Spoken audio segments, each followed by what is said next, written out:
చోటు చేసుకుంది. ఒక అమ్మాయిని మైనర్ బాలికని 9వ తరగతి చదువుతున్న ఒక మైనర్ బాలికని అతి కిరాతకంగా హత్య చేయడం అనేది మనందరం కూడా చూస్తున్నాము. అక్కడ ఆల్రెడీ టీమ్స్ కూడా దాని మీద వేస్తున్నాము.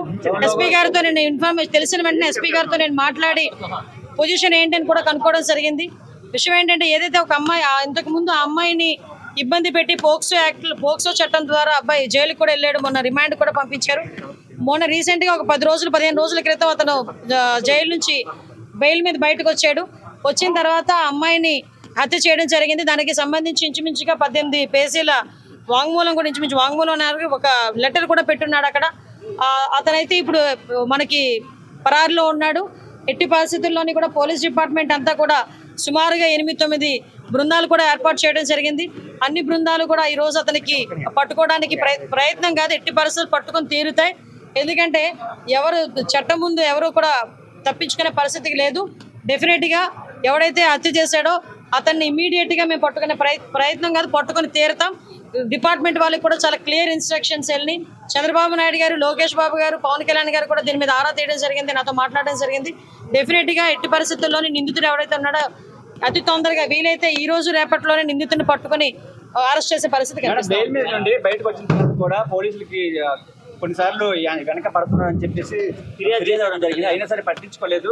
లేదమ్మా, కంపల్సరీగా నిజంగా అదే కనుక జరిగితే, నిజంగా అమ్మాయి దగ్గర నుంచి కంప్లైంట్ వెళ్ళి ఆ పోలీసులు కనుక పట్టించుకోలేదన్న సంగతి తెలిస్తే డెఫినెట్ గా ఏ పోలీస్ అయితే ఆ పోలీసు మీద చర్యలు తీసుకుంటాం. అందులో ఎక్కడెక్కడ కూడా బ్యాక్ స్టెప్ వేసే పరిస్థితి లేదు. కానీ మాకు వచ్చిన ఇన్ఫర్మేషన్ ఏంటంటే అటువంటి పరిస్థితి ఏమీ లేదు. చాలా ఆఫ్ సడన్ వచ్చి అతను హత్య చేసి వెళ్ళాడు అన్నది మాకు వచ్చిన ఇన్ఫర్మేషన్. లేదమ్మా, నిజంగానే వాళ్ళ బ్రదర్ కూడా చాలా ఇనిషియేషన్ తీసుకున్నాడు. ఇంతకు ముందు కూడా తను బెంగళూరులో పనిచేసేవాడు. ఇనిషియేషన్ తీసుకుని ఈ అబ్బాయి ఇంచుమించి 26 సంవత్సరాలు, ఆ అమ్మాయి చూస్తే 13 సంవత్సరాల వయసు. అవతల నిందితుడు ఎవరైతే ఉన్నాడో ఆ అబ్బాయిది కూడా 26-27 సంవత్సరాల వయసు. సో ఈ సిచ్యువేషన్స్ లోనే వాళ్ళ అన్నయ్యకి చాలా సేఫ్ గార్డ్ చేశాడు. కానీ దురదృష్టవశాత్తు అమ్మాయిని కాపాడుకోలేకపోయారు. కానీ ఎట్టి పరిస్థితుల్లో నిందితుడిని అయితే డెఫినెట్ గా పట్టుకున్నారు. కంపల్సరీగా చంద్రబాబు నాయుడు గారితో మాట్లాడతాం. ఎటువంటి పరిస్థితుల్లో అమ్మాయి చిన్నపిల్ల, మైనర్ బాలిక, ఆ అమ్మాయికి ప్రభుత్వం నుంచి అందాల్సిన సహాయ సహకారాలు అన్ని కూడా అందిస్తాం మా కుటుంబానికి.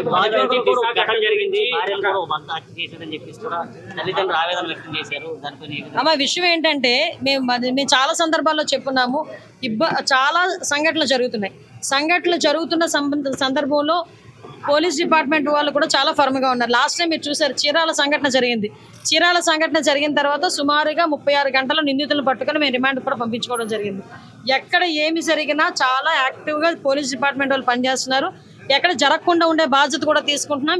వీటన్నిటికీ కూడా మూల కారణం గాంజాయి మత్తులో చాలా మంది చేస్తున్నారు, డ్రగ్స్ మత్తులో చేస్తున్నారు. కాబట్టి వాటిని పూర్తిగా ప్రక్షాళన చేయడానికి ఒక క్యాబినెట్ సబ్ కమిటీని కూడా ఏర్పాటు చేసుకుని మొన్ననే మేము టాస్క్ ఫోర్స్ కూడా ఏర్పాటు చేయడానికి కూడా సిద్ధంగా ఉన్నాం. ఒక టోల్ ఫ్రీ నెంబర్ అన్ని కూడా ఏర్పాటు చేస్తాం.